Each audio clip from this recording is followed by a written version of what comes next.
you guys are doing exactly what I want you to do because I think we can handle Cade McNamara. McCarthy, as raw as he may be, scares the shit out of me. I think he could beat us over the top.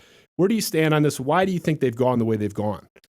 Well, it's the other elephant in the room is Jim Harbaugh got his salary cut in half. He's making $4 million a year. They have to win football games this year. And this is where, like, his mentality was always going to be, we're going to go with, not the guy that got us here, but when he came in last season, came in a game against Rutgers, ran the offense, scored points. Didn't reinvent the wheel, but scored points, got him a win. Through 7 games this season, he's still done that. Now, here's the thing, and this is where I kind of deviate from what the plan this offseason has been, is that I think that, generally speaking, Jim Harbaugh and his coaching staff and the people in Ann Arbor, when you look at all the changes they've made in recruiting, the coaching staff, I think this is a staff that has looked inward and fixed a lot of the things that's ailed them. Not only just last season, but last year was the culmination of what I think were just a lot of different paper cuts along the way. Where I start to deviate from that is, I think, and this, I can't speak for the fan base, and some of them are probably glad I'm not doing that, but I would have been willing as a fan, if I'm objectively stepping back and looking at the big picture, because listen, I mean, unless Michigan went 4-8 or 5-7, Jim Harbaugh is not going to get fired after this year. It was never going to happen. I think they had too much talent on both sides of the ball. I think when you look at Jim Harbaugh coming back, to me that always read as this is a 2-year thing. This is a 2-year. You're building up to, by the end of 2022, to be back and doing the things that he was hired to come to Michigan to do. Cade McNamara is a placeholder quarterback. Period. That's what he is. Now, what he's done really well is he's been a good leader. All the cliches. First guy in the room, last guy out. Guys rally around him. He runs the offense. He's poised. J.J. McCarthy is the future of this program. It's a miracle, and thank God he grew up a Michigan fan or stayed a Michigan fan throughout his recruitment, because they were never really in danger of losing him after things went south last year. The fact you got that guy on campus and he wasn't early enrollee, to me, that starts the clock with we need to develop this guy and get him on the field as soon as he's ready to play.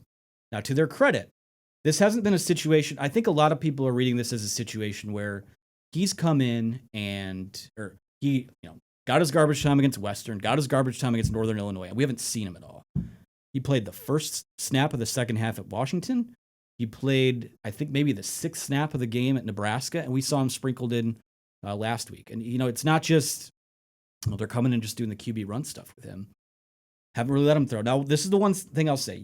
You saw it as soon as the Western Michigan game. You've seen it in garbage time in the Wisconsin game.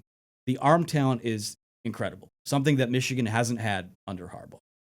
And this is where, I'm telling you what I think they see, is that when you go back and you look at the film on some of those plays, and even, there was a 4th down play on Saturday, which in that same column that you referenced, I talked about, where there's a 4th and 3.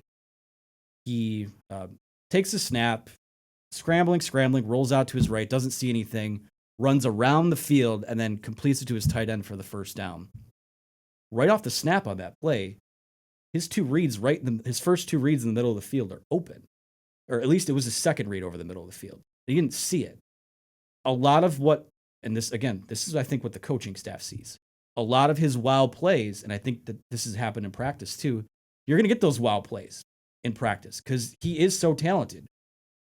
And this isn't me making the direct comparison, but I do think that there is a part of it to where, Joe Milton 2 years ago against Rutgers had one of the best touchdown passes a Michigan quarterback has ever had in garbage time. And people are like, here he comes. Here comes Joe, the next Cam Newton. Time to get him on the field.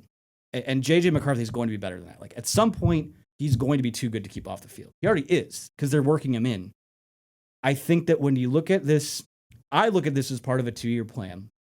I think they've missed an opportunity to get him. If Cade was still going to start, even when they get him into these games, let him throw a little bit. Because you don't, and I know coming in and, handing off the football and making the reads in the QB run game, I get that you're still reading defenses and getting live reps there. But what Cade McNamara does is, like I said, it's not spectacular. I think he's a powerful. There's this narrative among the Michigan fan base that he's John O'Corn, that he's Joe Milton, that he's Russell Bellamy. He's not that. I think he's a competent Power 5 starter. He's probably what Jake Rudock was before his little 4-game stretch at the end of 2015. He's probably at best what Wilton Spate was in 2016. The talent, like JJ McCarthy's talent, and I think he's the most college-ready passer that Jim Harbaugh's recruited. I think he's probably the most college-ready quarterback they've recruited since Chad Henne. I don't know. I feel like they have missed an opportunity to get him live bullets, because I think it's too late now, because you're not going to start him. He hasn't thrown the ball enough. I think he only has maybe 19 pass attempts on the season. Hasn't thrown the ball enough. He's only been used in the QB run game or to hand off the football, which when he comes into the game, that's a tell for the defense. And maybe they're setting something up for later in the year for Saturday. Who the hell knows? Weird things can happen in rivalry games, but I don't trust that this staff has some grand master plan that they're ready to deviate from. Cade McNamara raises the floor of this Michigan offense. Me personally, I think I would have sacrificed, maybe you lose the Nebraska game and one of those other games earlier in the year with JJ McCarthy, but it's equity built in, because I do think that JJ McCarthy will be the opening day starter next year. It's just, I feel like they've thrown away the chance. I can't say thrown away. They're 7-0.